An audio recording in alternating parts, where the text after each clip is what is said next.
Hi, welcome to Shell's Pearls of Wisdom. I am here with the lovely Patty, aka Say Your Pinup. Oh, Miss Patty Cake. Sorry. it's I thought that part. it's perfectly fine. So, we are here with Miss Patty Cake. I've had the pleasure to meet her in 2020 February for Miss Autorama in Detroit, Michigan. How are you doing today? I'm great. Thank you so much for having me on. How are you? Oh, I am doing good. I am surviving the quarantine. Thankfully. um, so I'm just gonna get right into it. I've been talking to Patty for a little bit, and I've got a little bit of her backstory. And she is another beautiful soul that I have the pleasure to interview today. And as you see, she is a vibrant redhead, and I love it. It's And all she's natural. got, oh, what is on your? Is it the birds? I love that. That's so cute. So we're just gonna kind of dive right into this. A lot of your story begins around the age of 8, and I just kind of want to start from there. That's about second grade there. What Yeah. kind of like led you to what your personal journey has been thus far? So I don't remember a lot before that. So yeah, I would say eight's like the most the first memory that I really have of being picked on and being told that I need to be wearing nail polish because all girls wear nail polish. And, yeah, things that were so trivial. And like now looking back, I'm like, kids are mean. Kids just say things that are so mean and they have no grounds at all. Like, who cares if I wear nail polish or not? Yeah, No one, but that one girl really did, and she wanted to tell me about it in front of the whole class. um that was just one thing, but there's been many things boys and girls would pick on me for growing give up, me and that some was of really those examples so that we can kind of like relate to yeah. your So I had a boy in second grade who was, I thought, a very close friend of mine, and he told me that I was a butterface. Have you heard that one? Everything's yeah. For people that don't know what that is, explain to them what that is. so he said everything's good but her face. Yeah, that's a really mean. It really, honestly, even though that was so young when I've heard that, I hear it in my head a lot. Right, It right. was something because that person meant so much to me. I thought that we were best friends and like we were cool, we would hang out, and just saying that was so mean. And so I have this defense mechanism I do a lot. You might even catch it in this video where I will tell people like, oh no, it's fine, I brush stuff off, acting like it doesn't We really actually hurt. experienced that off camera already. So Yeah, yeah, yeah, I have. I do that a lot. And it's just that's one of those things that ever since then I can remember like really looking at myself and saying, well, at least everything else is good. So there's yeah. just things. That was one of the things. I'm trying to think on my feet. But just a lot of hurtful comments. And I've always been someone who wants to make other people happy and to make other people smile. And when I go to do that and then someone's saying something mean to you, it makes you not want to do things. It makes you not want to go and be happy go lucky because what's the point? Right, right. So, So let me dabble into this a little bit deeper because she's really good at and I like I said, I do not know her that well, but for the little time that I spent before the video, she is very much the person who will brush off things. She'll be very quick to be like, oh yeah, but that's not a big deal. And I right. had to tell her that yes, it is all a big deal because we all get to where we are now from our past. So whether it was big or small or even micro or mini, it still has an effect on her. And I want us all to give Patty the respect of her past and just let her have her story, no matter big or small, because we are non-judgmental here. We are a group of ladies who are all who have all experienced something. And Right. like I've told other pinups and other videos, we will never not validate what your struggle is. So Yeah. definitely, Patty. We're gonna like touch a little bit more about that, just because I know that you were raised by your grandparents. Yes, I was. My mother was 16 when she had me. She turned 17 the week after. And she was not able to take care of me. She just wasn't in a good place. And so my grandparents stepped up, thank God, and they were able to take care of me. They had guardianship over me till I was about 17. And so they stepped up in a major way. And they're a major reason of why I'm a pinup today. And with that being said, you said that you were raised by your grandparents. Were you the only child that they raised, or did you have siblings? Yes, I was so lucky to be the only one. I do have siblings, but they stayed with my mom. She had them after me. I'm the oldest. Okay. 5 of us girls. Woo! Yeah. So like I said, thankfully I was I was raised. about to say you are super lucky. I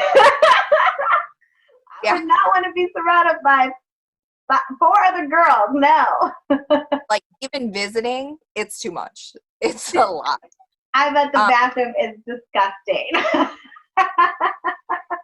Gone in there and we don't talk about it.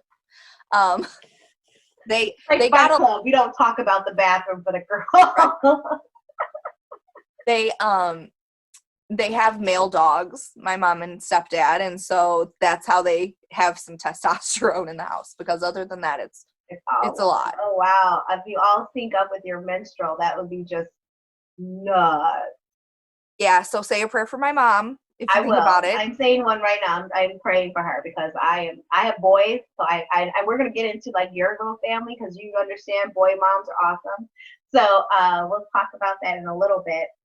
But kind of going back to being raised by your grandparents. Oop, I think Oh, I don't know what happened. you froze. It's okay. I can totally edit that out. I'm so good. They like left and back, and I was like, I'm just gonna sit here and wait. All right. Well, welcome back. We had a little bit of a technical difficulty. You know how that is. Um, it's so we're going back to the grandparents. So your grandparents raised you. You were able to be the privilege of being raised by them by yourself. And did you always stay in Michigan, or did you guys move?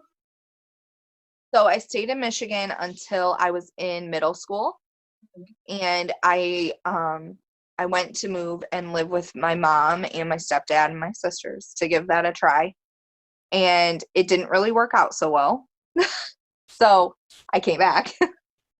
Can we touch on that a little bit? When you said that you Yeah, went for to sure. live with your stepdad, do you not know? I mean, where is your biological dad? So I don't know him. I met him a couple times when I was probably around 5. And I don't remember him at all. So he wasn't in my life actively, and that was a cause for a lot of confusion as a kid and a lot of hurt feelings. And thankfully, my grandfather is really good at being my dad and stepping up. And so he took the reins on part of that. And then my stepdad also did that in a major way too. So your stepdad was a good guy. Yeah, thankfully, he's all right. Good. I'm glad. I'm glad to hear that. Yeah, Um, and growing and pains, like normal, a new guy is coming in type thing. But after we figured out the new dynamic, it was great. well, good. Now, there's a little birdie told me something. Miss Patty here was a cheerleader. So tell me about that a little bit. Like your cheerleading. So I did dance throughout elementary school, and then when I was in middle school, I just joined. It wasn't like a huge team, but it was a city team, And we ended up placing first in cheer and dance, which when you're in 8th grade, that's a huge deal. Oh, that's huge. We're having pizza party. We're going to have a sleepover. Oh, yeah. There was actually a sleepover. It was great. So after that, I didn't really do much of it. I had plans to do it in high school, but I ended up going to a different high school than where I had tried out. By that time, it was too late to try out. So, Oh, that's a bummer. Well, hopefully we can get some good action shots of when you were in your little rah-rah cheerleading outfit. So you said that you moved back out to Michigan to go live back with your grandparents for high school then. yes. Yeah, I did. So I went to high school at a little school called Warrenwood Tower, which is, shout out to them. I only made it through there like 2 years, so that's cool. Why Yeah. only 2? Dropout. So there's that. You can add that to the story too. I, forgot to mention that before. I was about to say, Wait, we're I'm like, getting I don't see that on my notes. I don't remember writing that. Yeah. So, baby girl, what made you drop out of high school? So that's honestly, it was I got into a bad crowd. My now husband and I were dating for freshman and sophomore year, and about a quarter of the way into my junior year, him and we had broken up a little before that, and then in my junior year I started dating someone who wasn't great. I got into some really bad things. I was smoking weed. My grandparents caught me smoking in their house. Not great. They were not okay with that. They were not. Right. I started taking Xanax and Vicodin and using prescription pills as an escape because how did you even get a hold of prescription pills at such a young age? So I had an injury from cheerleading, a knee injury, and that's how I had access to Vicodin. And my grandmother did not know, and she hates that this even happened, but I was able to get into her pills and take them without her knowing. And so it's not something I'm proud of at all by any means, but it is what happened. And so there you have it. But after going down that dark road, they told me I would have to repeat my junior year. And I said, no, that's not going to happen. So I dropped out and I got my GED before I would have graduated originally with everyone else. So technically I'm a dropout, but I also kind of graduated early. So hey, you know what? Sometimes you gotta do what you gotta do, and I'm not gonna judge. Sometimes high school is not for everybody, and I tell people that all the time. Sometimes it's just not for everybody. And I think you were dealt kind of a hard hand with like not having your mom around and moving around a little bit too, and then I know you mentioned, we'll touch back on that a little bit about breaking up with basically the first love of your life, and it's okay to have a spiraling after that, because love is the most powerful drug there is. So yes. Yeah. So when you lose that drug, things can kind of get kind of messy. Yeah. I think we've all been there, where we've had that one breakup that kind of left us feeling like, yeah. So it's no salt on you for having that moment. I know grown women that can't handle a breakup. So for you to be so young, I get it. Besides getting into the drugs, and were you drinking as well, or was it just drugs? I did not take, with all of the parties and stuff that I went to, I didn't start drinking until after I was 18. Like I had a tattoo before I had taken even a sip of alcohol. And I feel like that's really weird. So I just thought that was worth mentioning. No, that's not weird at all. Is it? Most people don't wait until they're 18. That's something that's happening throughout high school. And like, I did things backwards a little bit. So, but yeah, I I wasn't really interested in drinking. I kind of saw how people got, and I didn't like I wanted to be numb, but I didn't want to be sloppy. That's a good word. I was going to say you didn't want to be sloppy. Yeah. Yes. I think that's like, I just would see it and I was like, that's not for me. Yeah. No, I completely understand. Believe it or not, honey bunch, I didn't have my first drink until I was 30. See, there you go. That's how I want to be living. Yeah, I didn't have my first drink until I was 30, and it was my 30th birthday, and everybody was like, "It's your dirty 30," and I was like, "Okay." And then I had a drink, and once I realized I was mature enough to handle the responsibility that came behind it, then I was able to trust myself to have responsible drinking. But I also had a group of friends that would get plastered, and it was almost like I became everybody's mom, almost like, don't do that. Get off the bar. What are you doing? Don't do. And it was like me wrangling in like 22-year-olds.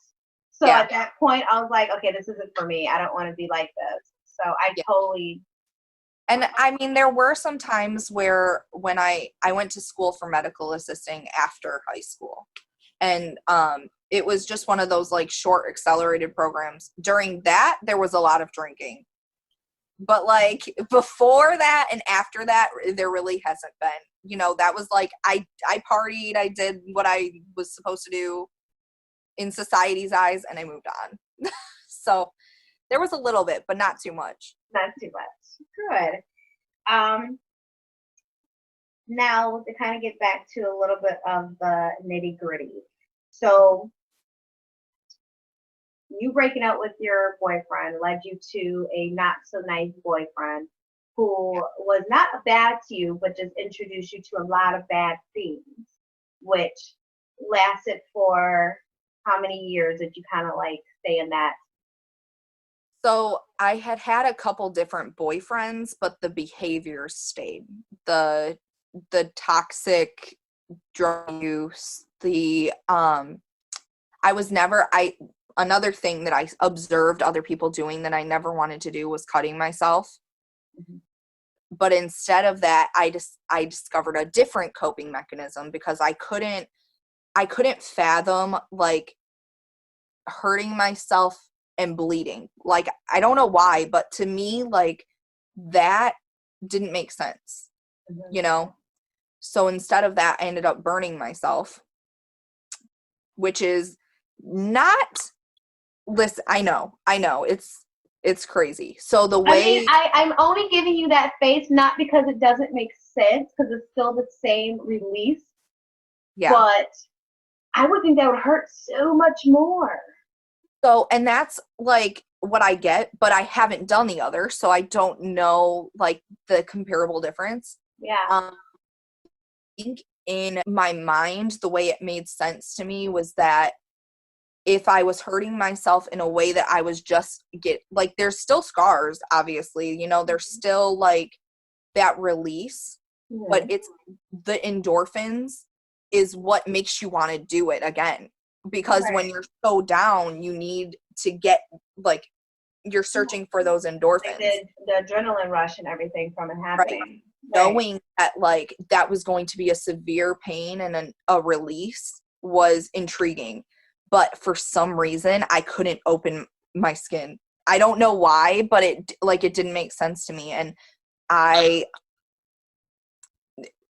had discovered that because I had someone else that I was dating in that break, to where he was excessively cutting himself, and I kept saying like, I need to help him, but I wasn't in a place to be helping anyone, right? Not even myself. Right. So when I discovered like what he was doing, and I didn't want to do that, you had to figure out something else. I don't even know, like, as an adult looking back, none of this makes sense to me. But I try to kind of piece it together and figure out, like, why would you do this? Like, why does any of it make sense?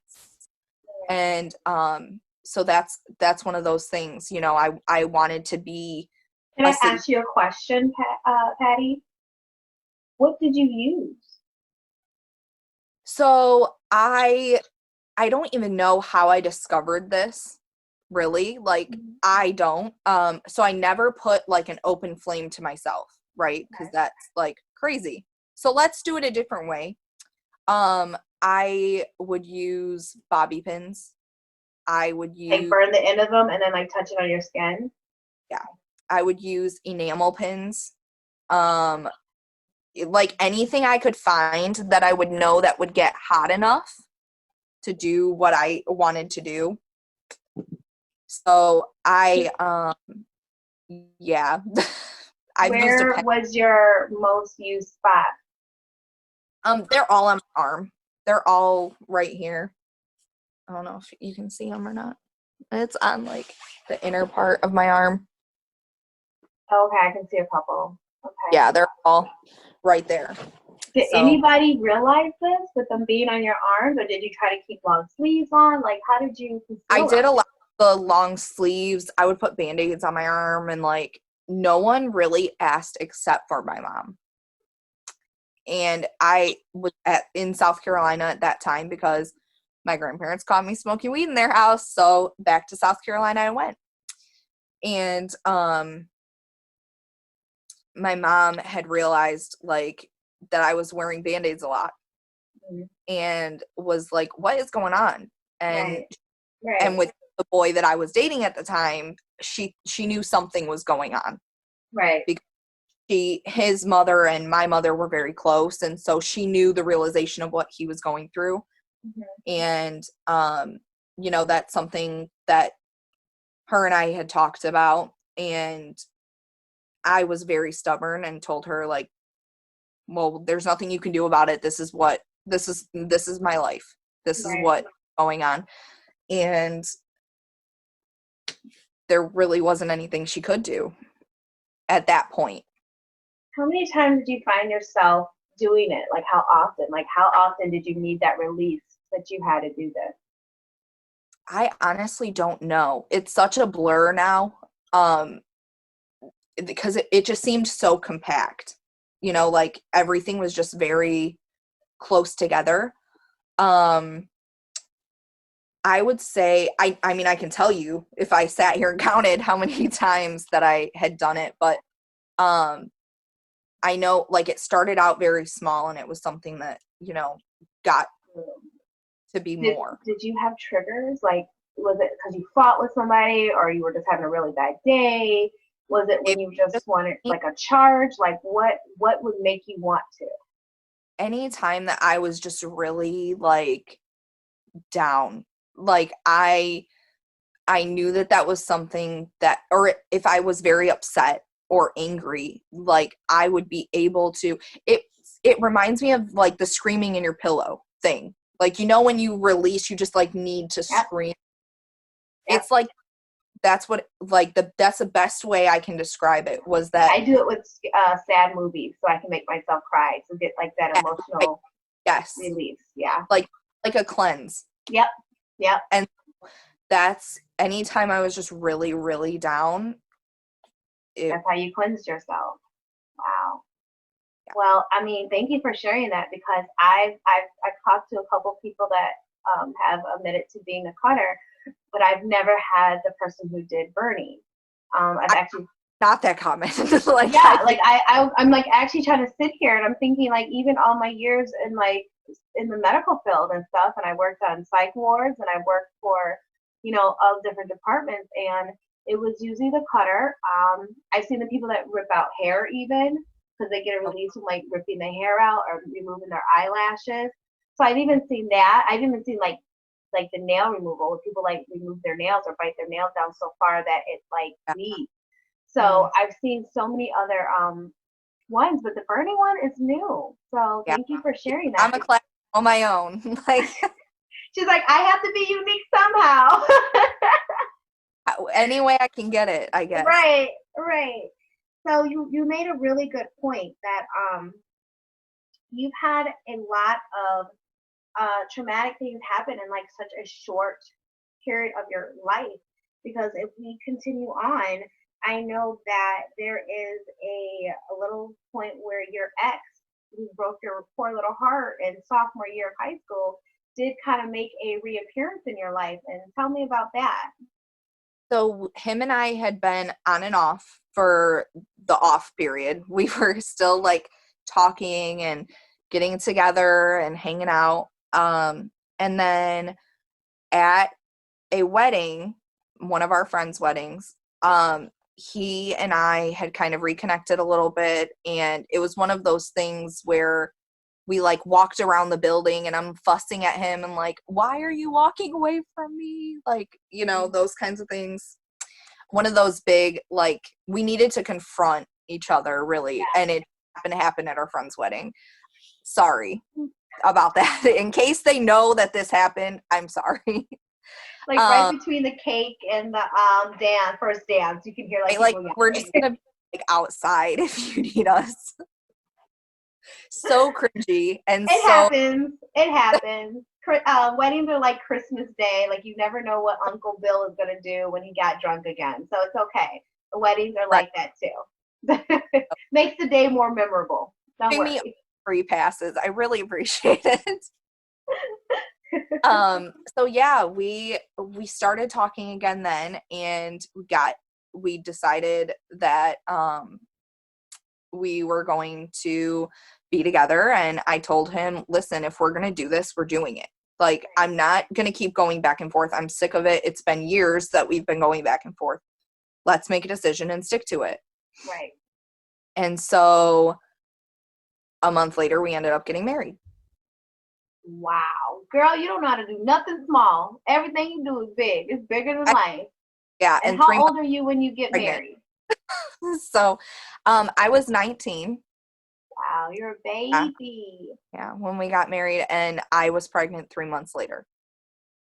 Wow. So like 4 months, we decided to like be together, and then we were pregnant again, or pregnant for the first time. Okay.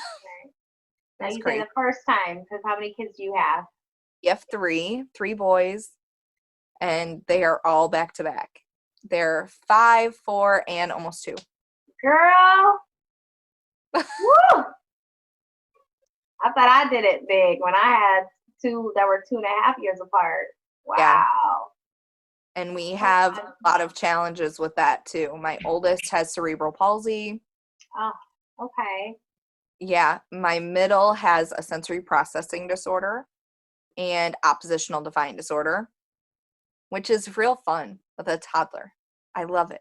He's basically hardwired to do the opposite of everything I say.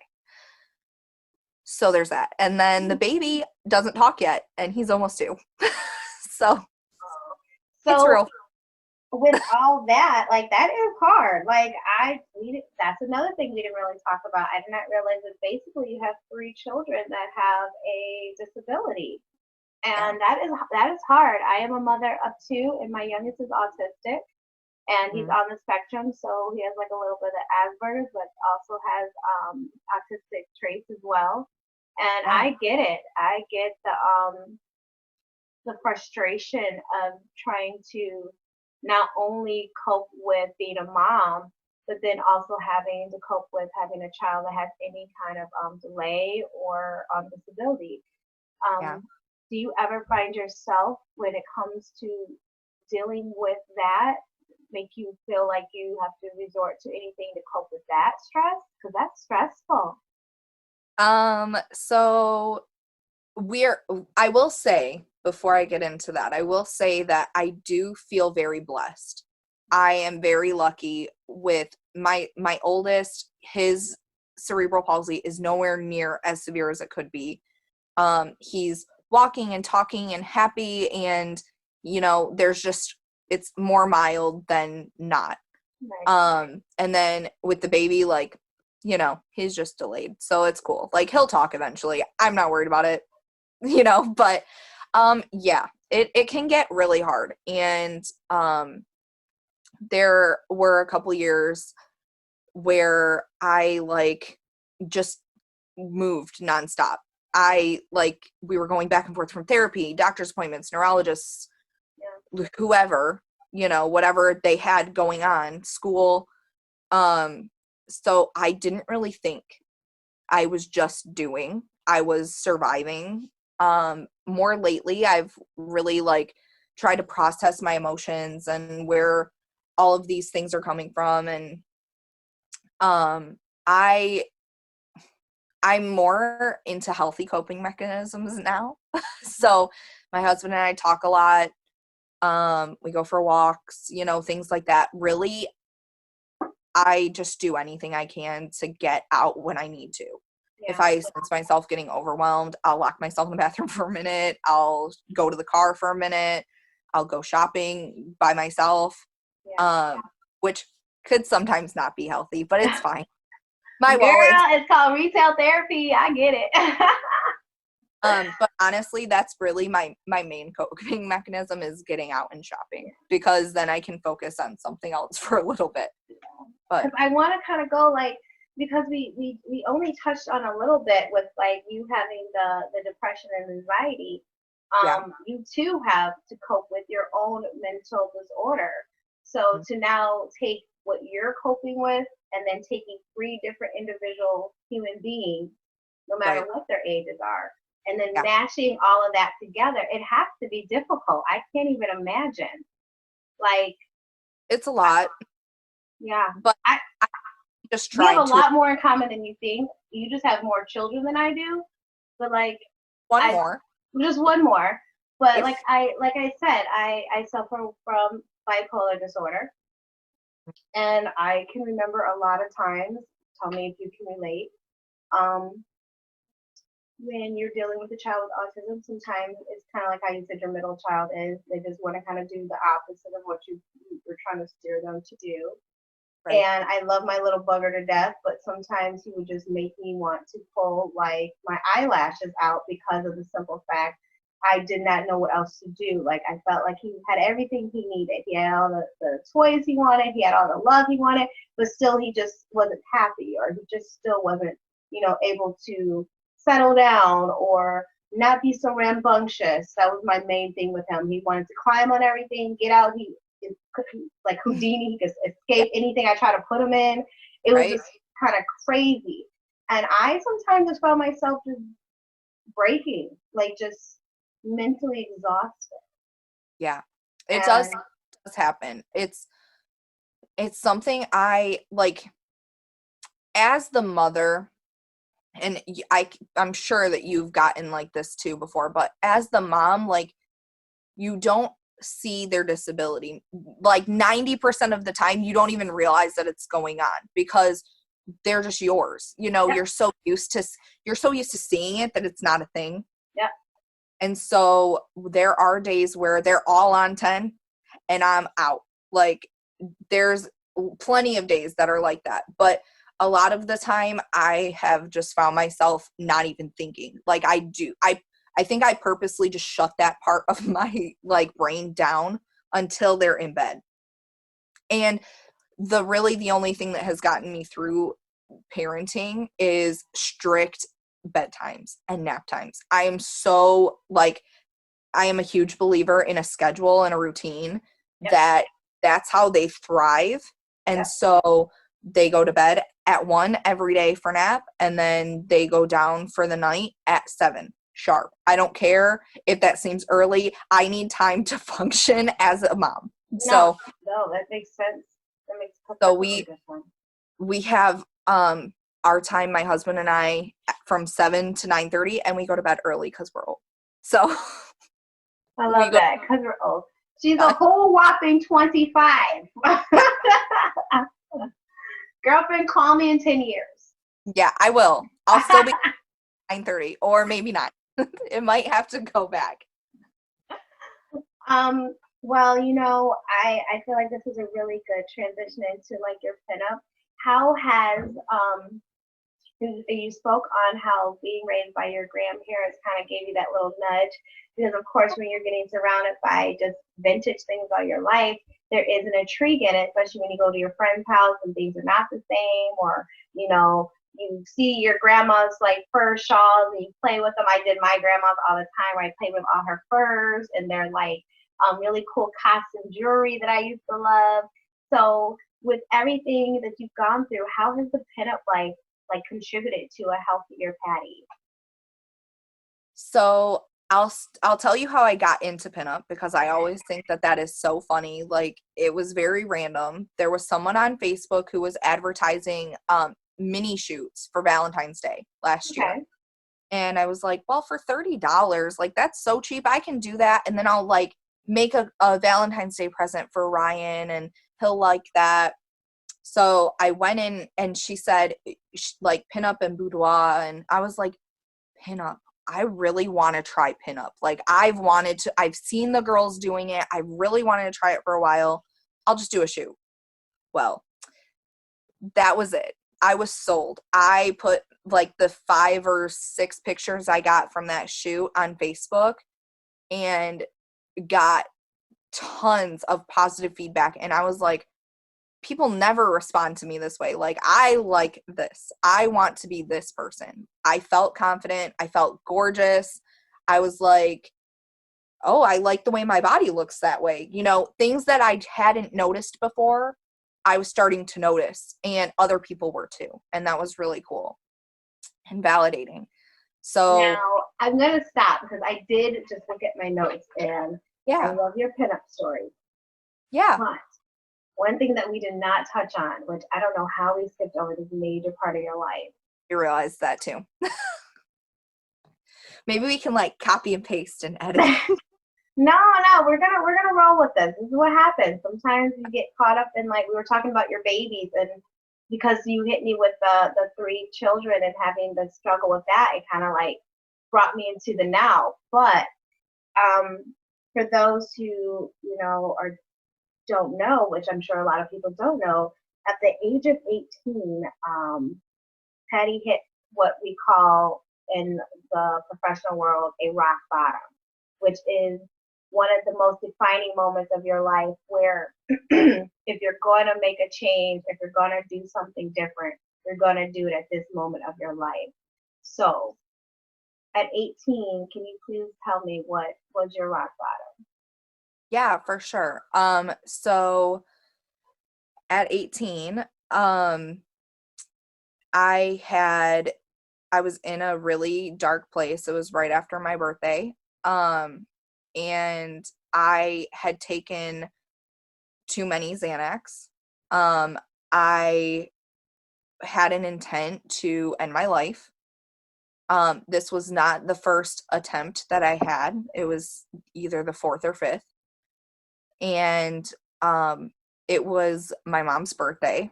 And I was so focused on myself and the pain I was feeling and the darkness I was surrounded by that I didn't even realize that it was her birthday. And so my sister had found me. She called my mom and said that I wasn't waking up, that she didn't know what to do. She was very scared. My mom sped home, and I can remember feeling like I was being dragged. I remember the feeling of, I don't remember a lot of what happened that day, but I do remember feeling that like limpness. So she took me to the hospital, and I ended up being in the psych ward for a weekend. And luckily, they weren't planning on releasing me, but I had a flight back home to Michigan from visiting for my birthday, and they ended up releasing me because of that. But that was enough to startle me and wake me up to not want to be living that kind of life anymore. It was enough to shake me to my core. And that is, ladies and gentlemen, the true Patty. And that is one of the reasons why we are blessed to have her here today. Thanks. Yeah. All right, now go back to the sexy pinup shoot.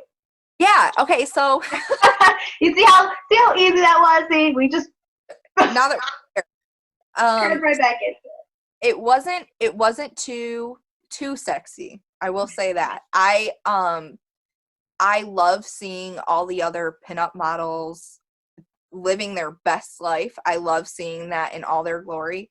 I have chosen for myself that I don't want to be too risque. I want to be putting stuff out that I am happy with and that I can picture my kids seeing, and not being Be repulsed. mortified. So, and again, I want to say that I truly love seeing every other woman. I think that you should live the best that you can and the best for yourself. And if that's what someone is comfortable with, I think they should absolutely 100% no regrets go and do that. But for me, I like to keep it a little more on the modest side.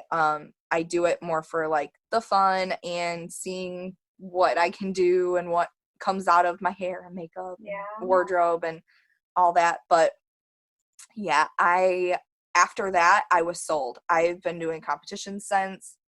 Let's talk about that. Let's talk about some of your accomplishments. So I like to do it in the order of when you were like runner-ups first, and then we'll get into like your title. Okay. So it's a little out of order then. Okay. So I just like, I'm so used to telling it in order of what happened. Go ahead. If that's easier, do it in the order that everything happened. Okay. So I was in my first competition in Wilmington, North Carolina last year, and I placed third. So second round, which was very awesome. It was shocking, but really cool. And it was very hot. So I almost passed out because I locked my knees and didn't know I wasn't supposed to do that. Oh no. I know for now.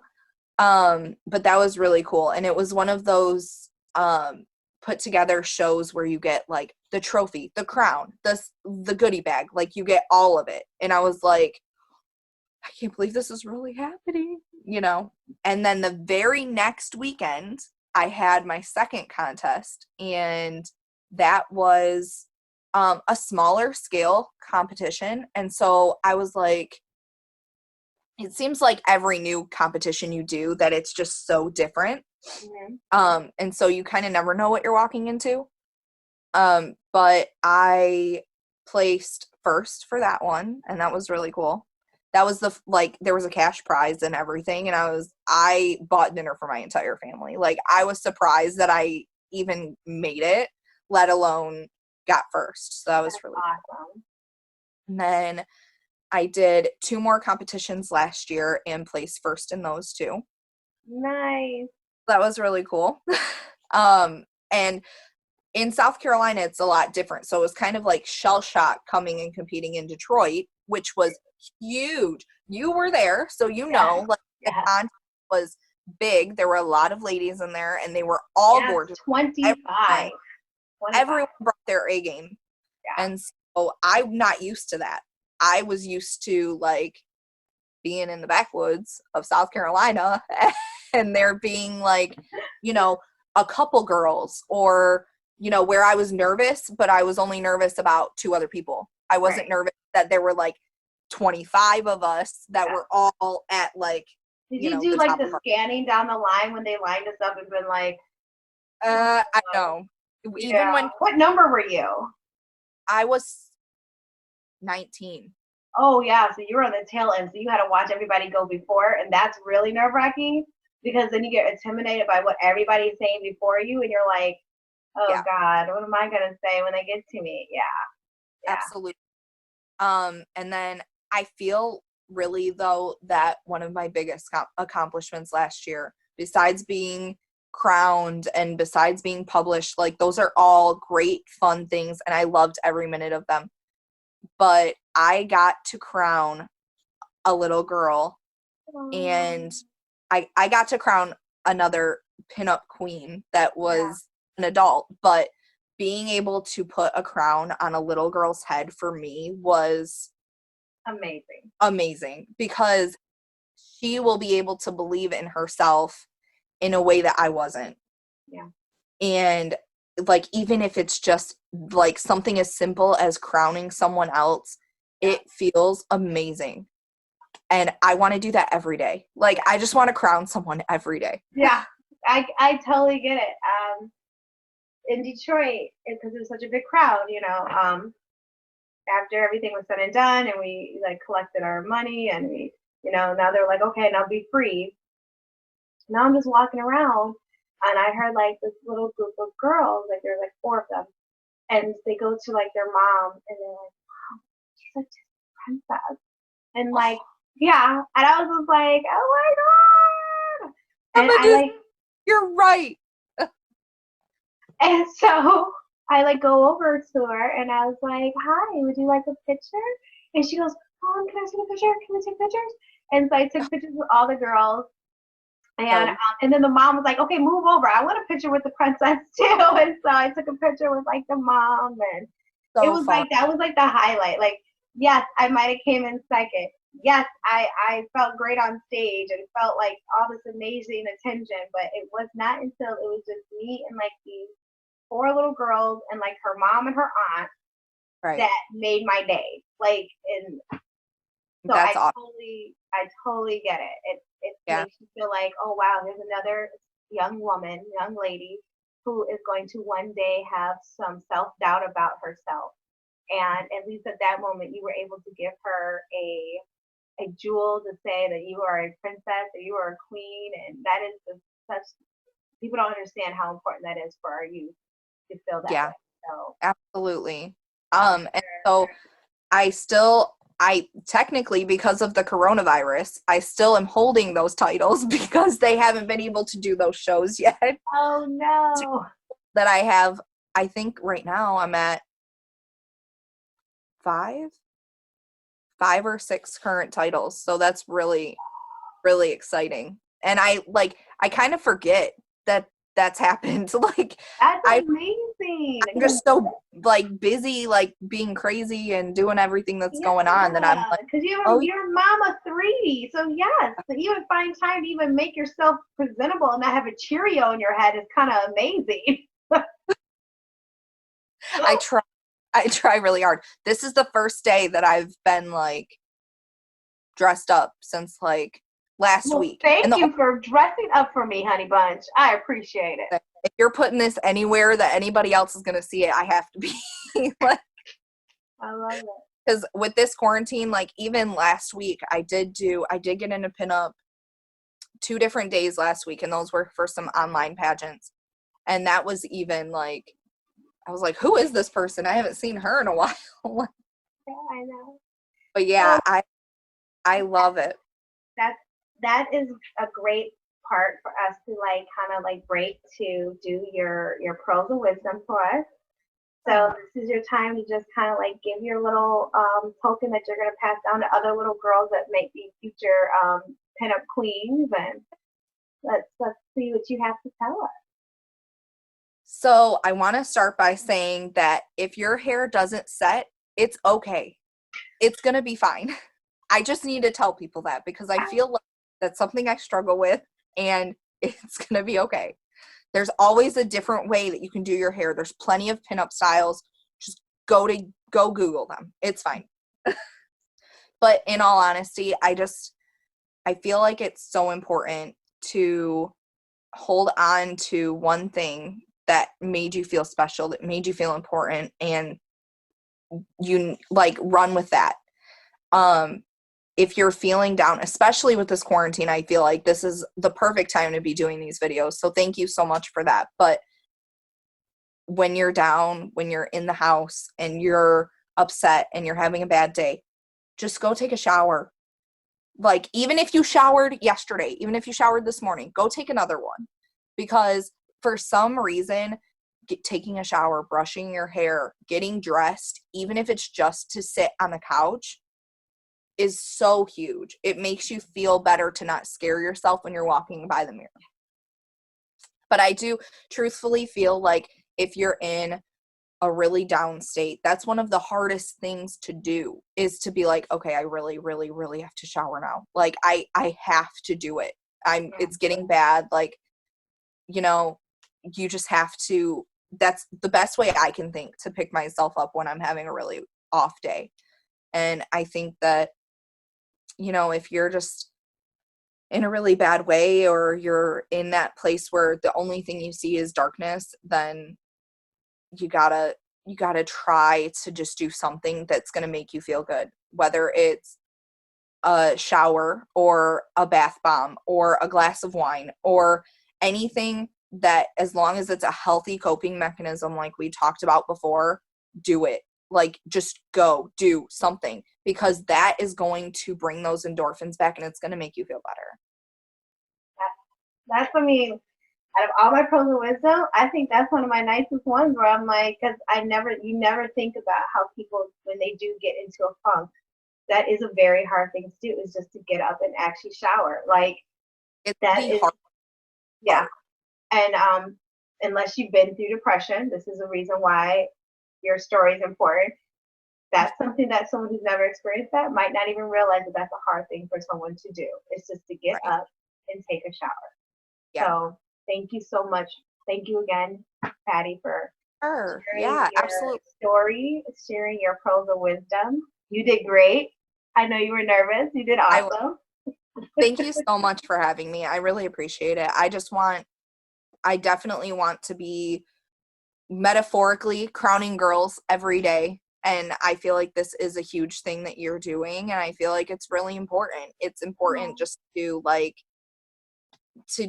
boost people's confidence. You can do this. If I can do pinup, anybody can do pinup. Oh, hallelujah. Amen. I agree with that. I can pull it together to give you something Yeah. that anybody can do it. And Yeah. people who are nervous or have even thought about it, just do it. Like, go step out of your comfort zone and do it, because you're going to kill it. You won't regret it. You won't. Yes. And there's plenty of room for everyone. It's definitely a sisterhood, like we've talked about. It's like, I'm here to support any pinups. If you want to come, inbox me. I'll give you any advice. I was just about to say that. If anybody had any questions for Miss Patty Cake, or you want to comment on her video, I'm sure she's here and willing to accept any kind of questions and give feedback. And she's a 5 title holder. Like, this is like the heavyweights right here. Okay, so, now I'm gonna clean that. So, but I am going to sign out, and I'm going to just let Patty know once again that you are a blessing, and thank you for sharing your story. And all you beautiful pinups and future pinups out there, keep it rocking. Once again, keep your crown straight and just keep trucking through. And we will see you next time. Bye. Oh, don't forget to hit like and subscribe. Click, click, click. Thank you. All right. Bye. Bye. Hold on, Patty. I'm going to still talk to you. Okay.